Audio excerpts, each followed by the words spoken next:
Sejam bem-vindos ao meu canal. E para quem está chegando agora, já deixa o like, se inscreva, ative o sininho para mais vídeos como este. Muito se fala no Brasil atual sobre direita e esquerda, muito disso causado pela polarização do estado atual das coisas. Mas que raio significa estes termos tão populares hoje em dia?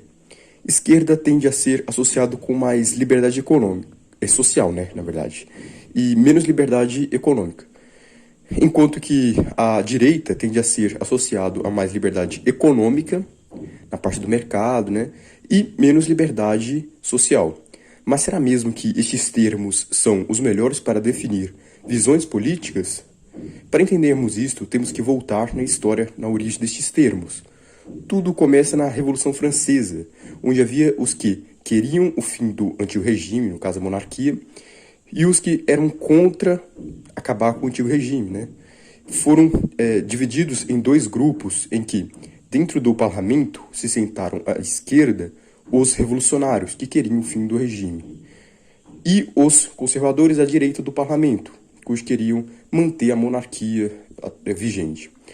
Observando a história, dá para ver que este termo surgiu em um momento bem específico da história, cuja relevância atual é muito questionável. No entanto, as pessoas ainda dão muita importância a estes termos, principalmente nos dias de hoje, como nós podemos ver. Que, ao meu ver, esses termos já morreram ali na Revolução Francesa, ou pelo menos deveria ter morrido. Estes termos surgiram com o intuito de organizar as visões políticas daquela época, mas hoje mais tem atrapalhado do que ajudado. É fácil perceber isto vendo países em que as pessoas, os grandes teóricos políticos, consideram de esquerda ou de direita.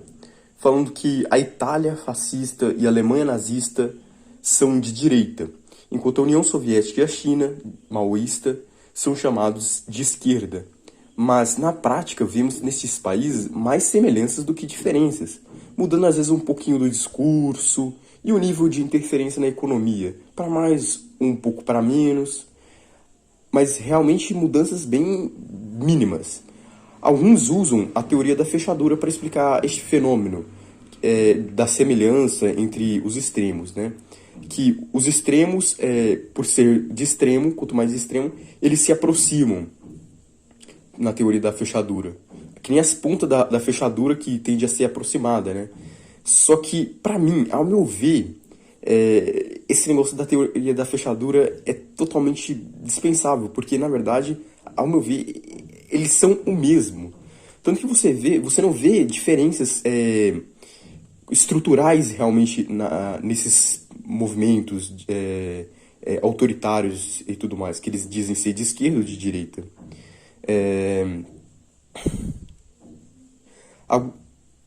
Ao usar um gráfico de linha similar, um gráfico bom seria, né, seria de utilizar o seguinte: menos Estado, no caso seria a direita, mais Estado, no caso é a esquerda. Assim você acaba com essa confusão se fascismo e comunismo são coisas similares, ou ambas de esquerda, ou se o fascismo é de direita e o comunismo é de esquerda. Você talvez esteja até se perguntando, enquanto a esquerda ser revolucionária e a direita conservadora, essas coisas provam ainda mais o meu ponto de vista. Vamos ao exemplo. A União Soviética, antes da Revolução Comunista, era revolucionária, certo? Não tem como negar, né? E, após ela, continuou a ser revolucionária? Obviamente não. Após a Revolução, ela se torna conservadora, pois se antes o intuito era mudar as coisas do Estado daquela época, agora era manter e conservar aquilo na qual elas haviam conquistado. Então elas trocam a postura revolucionária para uma postura conservadora.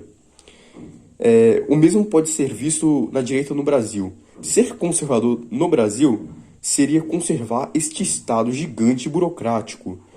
Por mais hilário que se possa parecer, o Lula, neste ponto de vista, é o mais conservador do que o próprio Bolsonaro.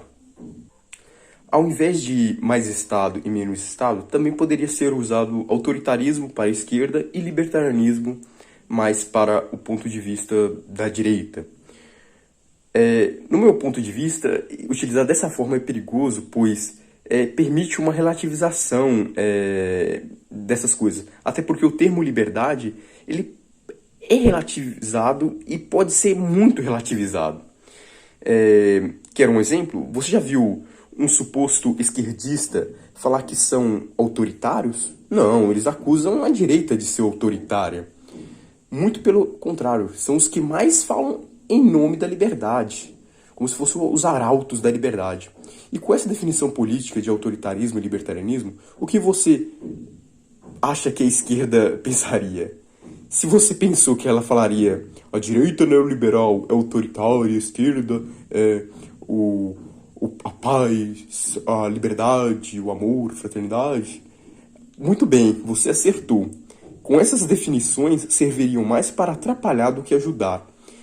Ficaria um acusando o outro, assim como já fazem. Lembre-se, minha gente, em um país onde tem ditaduras socialistas, para um esquerdista não é autoritarismo, pois ele não é opositor daquelas ideias. Claro, existe alguns esquerdistas que mesmo dentro de uma ditadura socialista, ele tende a ser opositor de algumas ideias. E aí, para esse socialista, certamente vai ser uma coisa ruim aquela ditadura, vai ser uma coisa autoritária. Mas para quem é a favor do regime autoritário, das ideias daquele regime, ele vai achar que aquilo é uma democracia, uma coisa de liberdade, coisas do tipo. No Brasil, você pode utilizar o mesmo exemplo. A ditadura de 1994.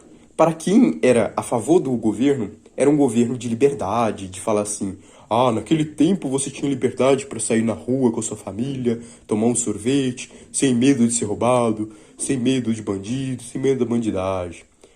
Para alguém que era a favor do governo. Mas para quem era contra o governo, você vê muitos argumentos do tipo, era um governo repreensivo, um governo autoritário, um governo mau, não sei o que, malicioso, impositor, e várias coisas ruins, vários adjetivos ruins e tal.